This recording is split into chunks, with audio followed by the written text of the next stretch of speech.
G'day, my name's Darryl Webb. Today we're going to get to look at some new Olight stuff. We've got a Rubato folding pocket knife, Tanto style blade. We've got a Gober safety light, and we've also got the new Olight Baton 3 Pro. So Olight's having their OFAM day, so they're having a sale and they're releasing a heap of new products. I've got a few of them here. There's some more stuff on there. They're having up to 50% off. So Olight were nice enough to send me that stuff to sort of show you guys and also let you know that there is a sale on. I'll put a picture up so you can see it, but it starts at 8 PM on the 26th of the 9th and it goes through to 11:59 PM on the 29th of the 9th, Australian Eastern Standard Time. Olight are also doing with their sale a free i3E EOS. It's a keychain light that runs on a AAA battery. It's a nice little light. Pretty much everyone in my house on their keys has one of these now. They're really practical, and they've also given me a discount code. So if the sale's not on now, you can use this discount code, and anything that is on if you use it now, anything that's not actually on sale, you can use it on, and that is OA10. I'll put links in the description down to all that stuff. So in the review, I was going to do different videos for each one, but I thought, you know what, because I'm trying to get them all out at the same time, I might as well put them all out together. So I'll put some timestamps up, you can see each model, but pretty much I'll start with the little EOS, I'll go to the Gober, and I'll go to the Rubato pocket knife, and then we'll go to the Olight Baton 3 Pro, which I'm going to compare to the S2R Baton 2, because this is the one that supersedes. So anyway, we'll check them out and do a comparison. On that note, let's get into the video. Righty, so we'll just have a really brief look at the i3E EOS. So it's just a little keychain light. It runs on a AAA, and it's got 90 lumens, run for 45 minutes. It's got 44 meters of throw, 1.5 meter drop resistant, and it comes with a battery. Just in case you haven't seen one of them, let's quickly open that up on here. As I was saying before, pretty much I have these on all my lights at home, all my keychains. And wives and my children, they all have the same thing. Alright, so there's a little book, a little thing to say to take off the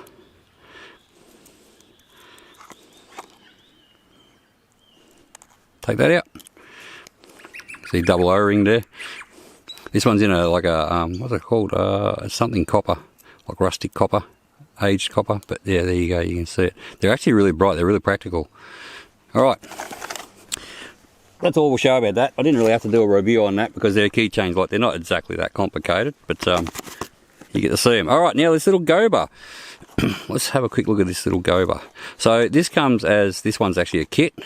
I've had all these boxes open and I've been using them because I always believe in using the stuff before you try and review it. Well, nothing worse when someone's like, just reads you just the stats and they haven't even used it and found any faults or any good things about it. Okay, in the box there's a user manual. There is a little mini USB-C charging lead, and there is a little clip. So essentially what the Gober is actually, you can buy it in sort of two ways. You can buy one of these with a clip and a charging lead, I guess, and that's what you clip it onto the backpack or your bag or the back of your hat or the back of your bicycle or anything like that.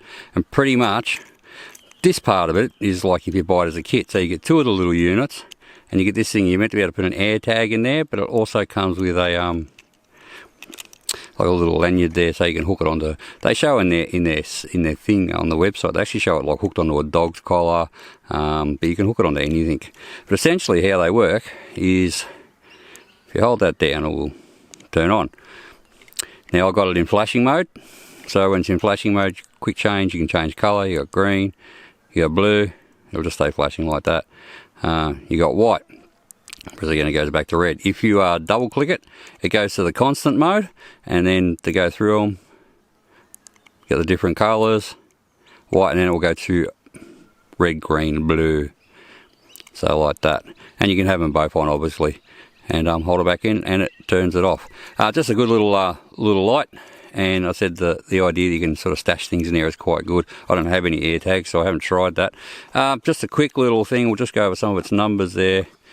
Sorry, I don't know if you can see them, there's mosquitoes everywhere. The things I do for you guys to get your review out.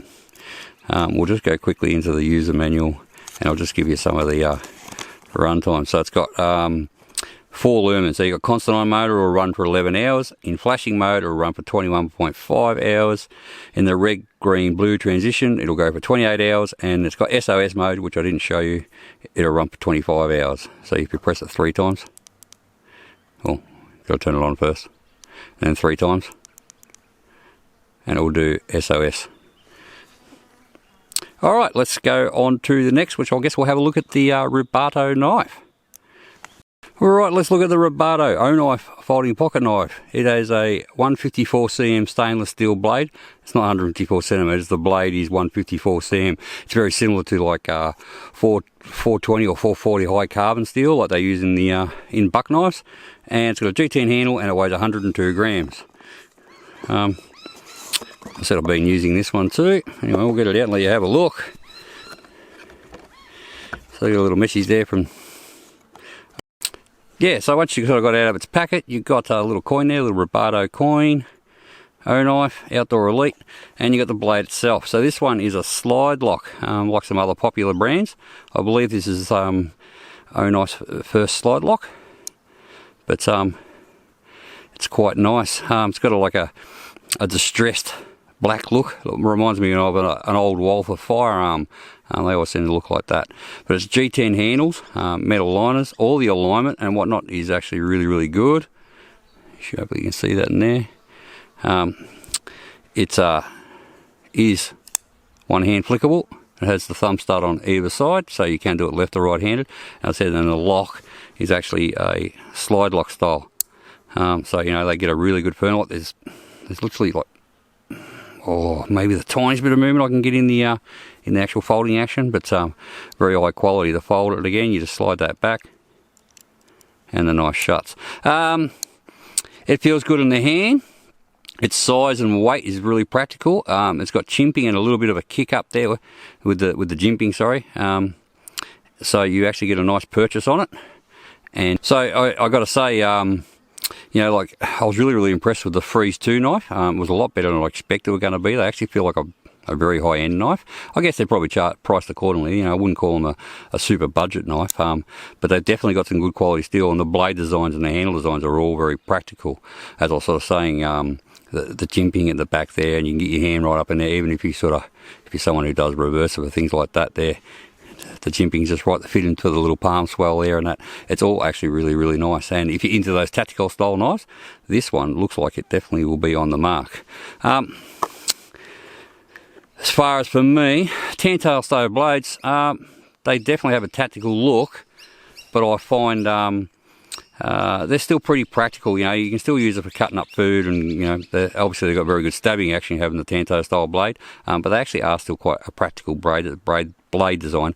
And I found if you use them a lot and you resharpen them, as you should obviously, you slowly, unless you work quite hard, you'll slowly lose that edge a bit, and it does become a bit more rounded. But with that said, if you do like that sort of tan-toe edge, it's not that hard to sharpen them sort of as 2 separate blades, and you'll actually get to keep that edge. Yep, I like that. It's light enough. I said I really like the Freeze 2 that I did the last review on from oknife. I like the flipper design a little bit better than the thumb studs, but that's probably just a personal choice. As far as the way it locks up and opening and that, it's all very nice. It feels like a nice premium knife, and I'm sure it should give years of performance to come. Anyway, on to the Baton 3 Pro. Alright, so the Baton 3 Pro, I guess this is probably one of the bigger releases for me of all their stuff. I was a big fan of the Baton 2, S2R Baton 2. So, I've been using this. In the packet, you get some instructions, get a little baggie. You get a metal bracket for actually mounting against. It's got some 3M sticky to it. It's just like a metal bracket, so the idea is you can stick it to a wall or something like that that's maybe timber, and the light will stick to it, which as you can see works quite good. Alright, as I said there is a charging lead there, which is the MCC 3, so that's the MCC 1 amp, 1.5 amp and 2 amp.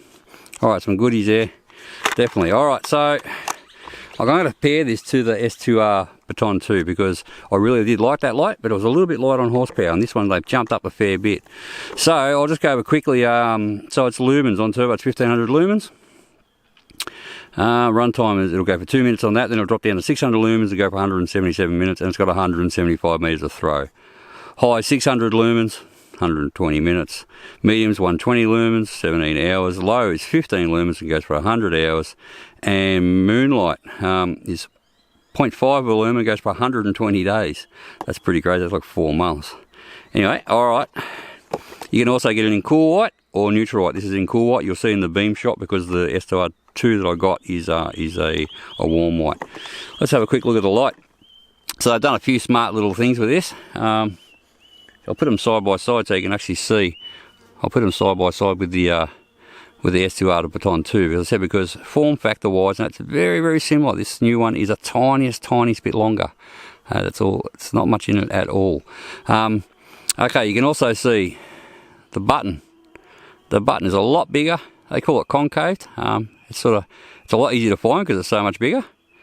And the way the belt clip works. So the belt clip, as you can see now, it's much wider. It's got a bigger purchase area on the actual light. I never really had troubles with this one coming off, but you could feel sometimes it would sort of flex a bit when you're taking it in and out of your pocket. You'd be like, oh, this one's just a bit bigger, a bit stronger, and it's got a lot more purchase on the actual unit. The other big thing is that this one, the Baton 3 Pro now has, is the fact that I'll get these mozzies away, sorry. I got AirGuard on, but my camera hasn't, and they're loving it. It's got a sensor in there, so now it's got a proximity sensor. So now if you're on turbo and you bring it in close to something, it dims down. Turbo. You can disable it. Turbo. So if it dims down, and within a few seconds of dimming down, if you double tap it, it'll actually go back to turbo. So you can turn the proximity sensor off if you need to. Not that I've ever found a reason to actually need to do that. So yeah, so that's sort of the big differences. As I said, the run times, tiny bit of size difference, the much larger button, and now it's got a proximity sensor, and you can actually see it's done really smart. It's actually in the outside edges.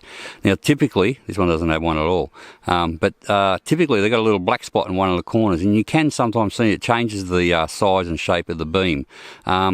This one and this one, the size and shape of the beam are extremely similar, and I'm just guessing that's to do with the fact that the proximity sensor is hidden in the back edge, on the outside edge. It still works just as good as the other type proximity sensors, but it's just well hidden. Anyway, we'll show you some beam shots, and we'll leave it at that. If you know the Olight stuff, they charge by there. It is a 3200 milliamp hour customized 18650, and so it's in that nice small form factor. That's probably about as small a light as you're going to get that can deliver that type of horsepower with an 18650 battery. So just give you quickly how they've explained it. It says the Baton 3 Pro is a compact EDC flashlight with high output. It adopts a high performance LED and a customized 3200 milliamp hour 18650 rechargeable lithium ion battery. It also features the proximity sensor, magnetic charging and larger side switch, etc. Rated IPX8 waterproof and a 1.5 meter drop resistance and can handle hard drops and occasional water immersion. The IPX8 I think is like 2 meters for 30 minutes, so that's nothing to be sneezed at. I'll put a picture of the little user manual thing up there so you can see any other stats that I have probably forgotten, but you might want. But yeah, so it's got all its stats there as well. That's a really nice light. As I said, I really liked the S2R Baton, but I did find it was a little bit low on horsepower, so I started using the Warrior Mini 2. Unfortunately, but to go to that, it jumped up a fair bit in length. So now I definitely can see with that 1500 lumens, that's a lot extra power compared to the 1150. I think this one will start being rotated into my everyday carry and being used in my pocket. Okay, so for beam profiles, I will put on the S2R Baton 2 on the left. That's the one you can see there. That is in neutral white. Ooh. And on the right hand side there in cool white, you can see the Baton 3 Pro. As you can sort of see there, hot spots and their corona is very similar. And you can see the colour difference there between, as I said, on the left the S2R Baton 2 is in neutral white, and the Baton 3 Pro on the right is in cool white. Let's put them both up the turbo. So we'll go the left hand side, the Baton 2. turbo first, and now we'll go Baton 3 Pro on the right hand side turbo. There you go. And you see there's actually quite a lot more light coming out of the Baton 3 Pro. It's definitely a jump up in power. Oh, well, normally I do pros and cons and all that, but this video's done a bit different today, so I'll sort of just do a bit of a conclusion. The Baton 3 Pro, and you'll see some beam shots of that and everything. It's a nice step up from the original model, with it taking it from that 1150 lumens to the 1500 lumens, and it still stays that very small form factor, and it's got the sensor in there so you stop burning things. I really like that. That's going to be a handy one around the house. The Rubato pocket knife, yeah, I definitely like that. Tanto style blade if you're into you know, like tactical stuff. That is definitely a model, and it's made very nicely like everything else that I've sort of come across from Olight. The little Gober. Look, that's actually just a really practical light. It's not for anything else other than things like, you know, if you're doing road walking and things like that, you can stick it on your back. You can put it on the back of your backpack. You can have an air tag in there if that's sort of your thing. It keeps track of some things. It's just a very practical little device, and the fact that, sorry, mosquito on the lens, and the fact that it's at a really good price point. So, you know, that's just a very handy thing to have in your survival kit or anything else like that. Your hiking pack, it's just very practical. Anyway, on that note, as a whole, I've always been very happy to say good things about the Olights when the products are good, because I've very rarely found that they make something that I don't like. I've used these and reviewed these a long time before Olight ever sent me anything for free. So I've always been happy to promote it. I still use at my work doing the pest control shooting at night. All my lights are pretty much, they're just about all Olights. So that speaks highly enough of what I actually think of them. If you like this video, please give it a thumbs up. And if you'd like to see more stuff like this, hit the subscribe button, and I'll catch you in the next video. Bye for now.